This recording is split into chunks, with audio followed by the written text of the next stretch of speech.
So I had to figure out how I was going to get my face out there and in front of casting directors, union or non-union, outside of commercial auditions. What was some other ways that I could do that? And what I started to figure out was I needed a good manager. I needed a manager who was going to be submitting me and who was going to make those contacts out there for me. And so I went through the whole process again. You know, these agents and manager lists, you can find them out there. I mean, like I said, I went through Backstage West and used all theirs, but you know, like there's like, you know, agentblasters.com. There's other, you know, there's a bunch of other sites. If you Google it, that'll pull up all the names of all of the, you know, managers and agents out there. So I did the same thing. And I went and I looked up managers. And now here's the thing with managers, is that managers are really only good for two types of people in this business. If you're just starting out and you need somebody who's going to submit you and who's going to help you get all of your ducks in a row so that you can get a good agent. Some managers will help you find a good agent and help you kind of get the ball rolling and get everything that you need, right? And to do that, they charge you a percentage of everything that you make. And then, or if you're a big movie star and you're a big celebrity and you have a lot going on, you need somebody to manage your things for you. Those are the two things that you need.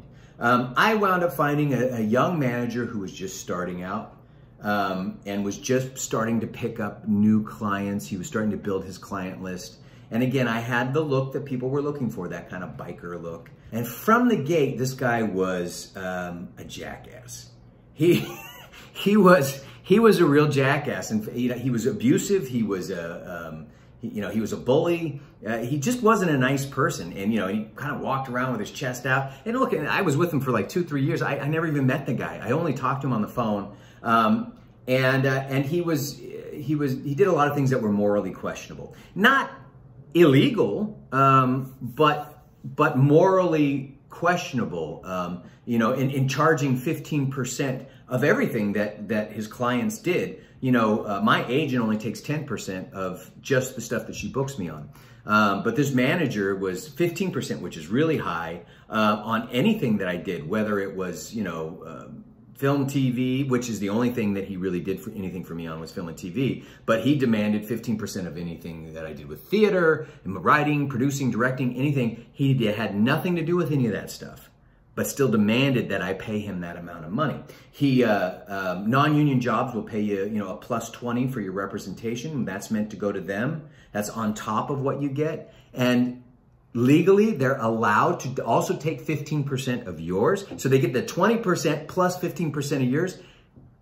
It's unethical. It's allowable. You can do it, but it's not very ethical. There was a lot of stuff like that going on.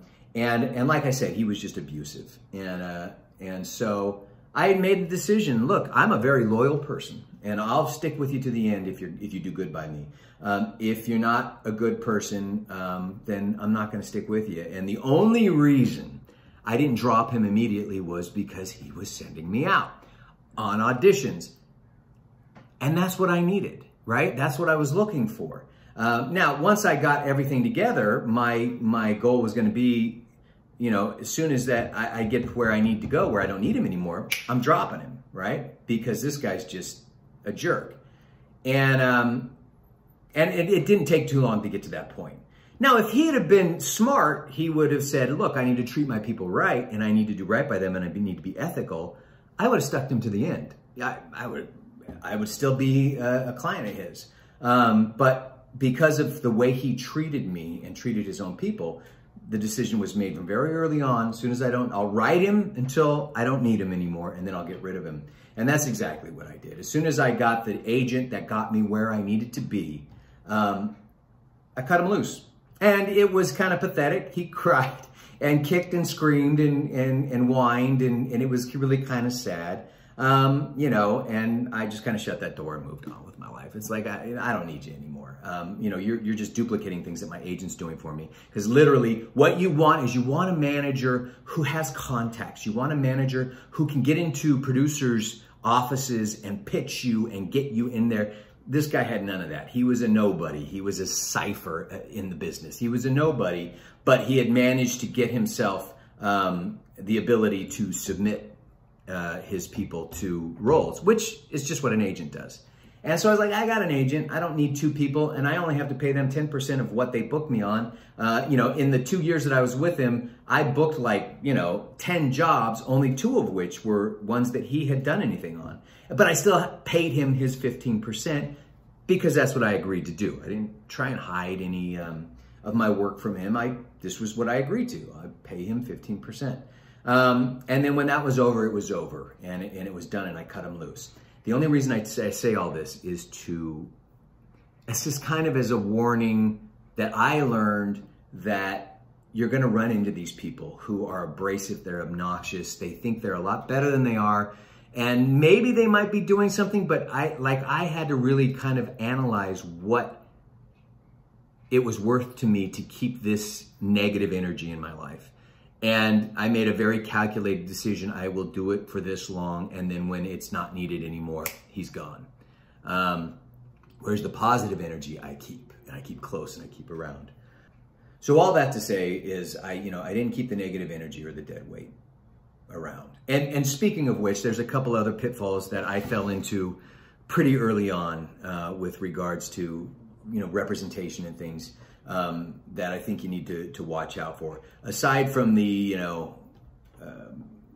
shady manager, which again, look, he didn't do anything illegal, and he did what he had said he was going to do. He just was kind of an immoral jackass. But at the end of the day, we both agreed on something, and that's what we both did.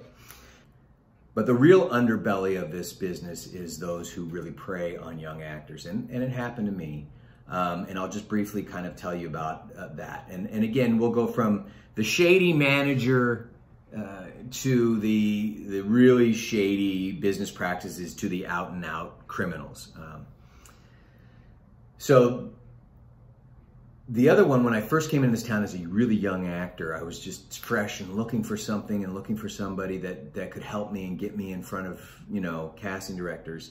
And so I submitted and I sent my headshots out to all of these agents. And I get one call back, and it's from this guy named Ron Yates. Ron Yates Talent out in Pasadena. And so I had to drive out to Pasadena and meet with this guy. And this guy says, oh, you got a good look. I think, I can do something with you, but you need to take my voiceover class. And I wasn't a total idiot. I went, oh, what do you mean? Why? What if I don't? And he said, well, if you don't, then I won't be able to send you out because you don't have enough on your resume. And I didn't. I had very, very little. I think at the time I had my high school shows and stuff. And I said, I don't know. All right, I guess. And so, and listen, I didn't have any money. I didn't have any money in my shoe. I barely had enough money to pay for gas to get out there.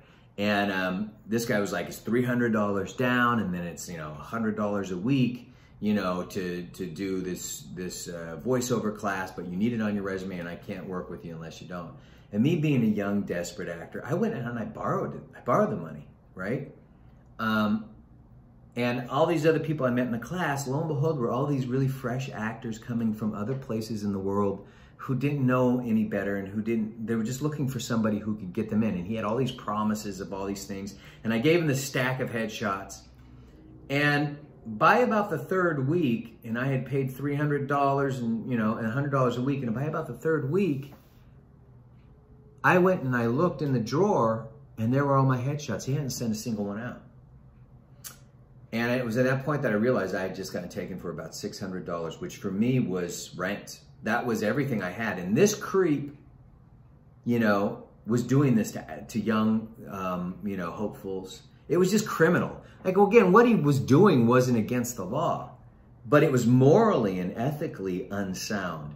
And I learned a valuable lesson in that. It was a $600 lesson, and $600 that I did not have to spare.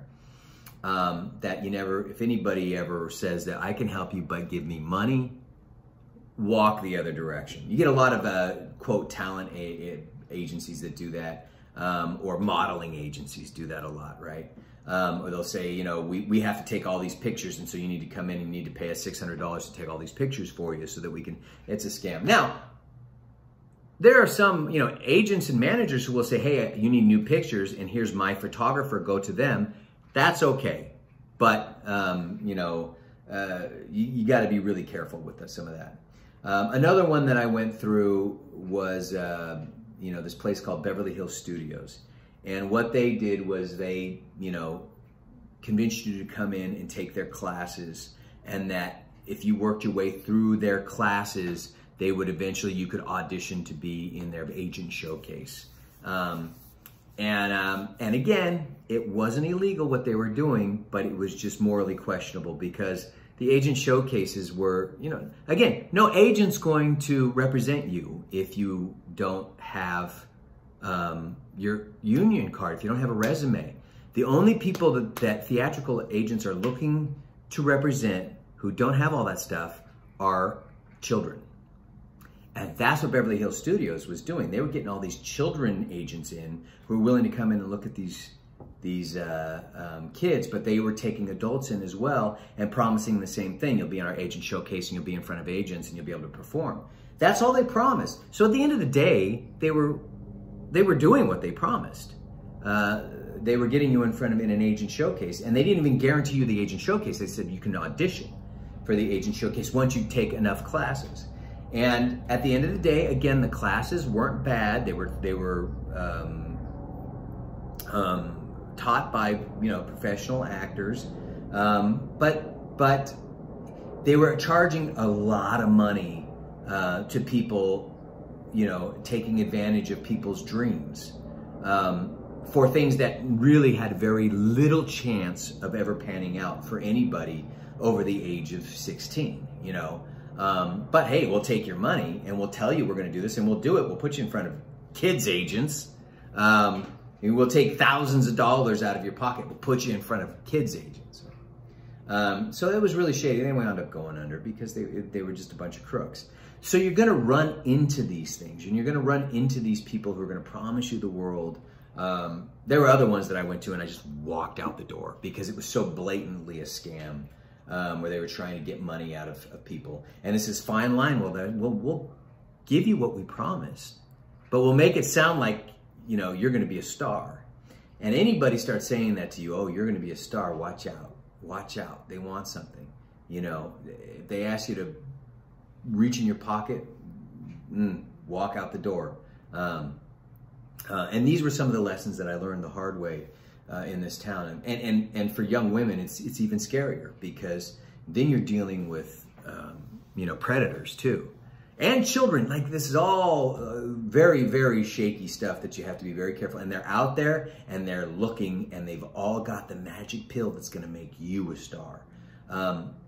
Just be very careful, because those are the lessons that I learned that I pass on to you. So hopefully that you don't have to go through it. Watch out for the, you know, the shady managers, the shady promises of stardom, the shady agents. They are out there. Anybody, you know, who's offering you something, it's the old adage, if it sounds too good to be true, it probably is. Run it by somebody. You know what? Spend that little bit of extra money and get an entertainment attorney. Hire an entertainment attorney to look at stuff for you. See what they say. It's worth the money. It's well spent. So anyway, that's all I got for now, and I hope this was useful. This was a long one. Sorry about that, but there was a lot of information on this one. Next time, I'll talk about union cards and how I got in the union. Okay, talk to you next time.